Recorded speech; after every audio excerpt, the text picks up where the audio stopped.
Bro, grabe talaga. In demand po talaga ngayon tag-init yung mga solar power stations. Kaya grabe. Kita namin talaga na in demand po talaga yung mga tawag doon, yung mga power station, lalong-lalo na po yung mga brands na talagang kilala natin. And kasi pumunta kami because yung isa sa mga kaibigan ko, bumili na sila ng isang EcoFlow na power station, yung katulad nito.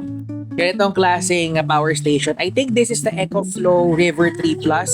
If I am not mistaken, correct me if I'm wrong na lang. Pero yun nga ganyang klaseng power station na yan. And actually kasi ginagamit nila yan not just because na pag-init na, not just because para may backup sila, because yung isa sa mga niya, tita niya, meron pong work from home. So syempre, bumili na rin siya nito para for their peace of mind na rin din. Yun nga lang, masyadong mahal na po, tsaka ang dami in demand. Wala na rin po yung parang branded na mismo na solar panel na pwede mo ilagay dyan. But ang maganda daw, pwede ka naman daw bumili ng kahit na yung third party na mga solar panels, basta compatible po siya dito sa EcoFlow po na to. So, yun lang. And napapaisip talaga ako kung bibili na ba tayo ng ganito klase power station. I mean, bibili pala kami ng power station.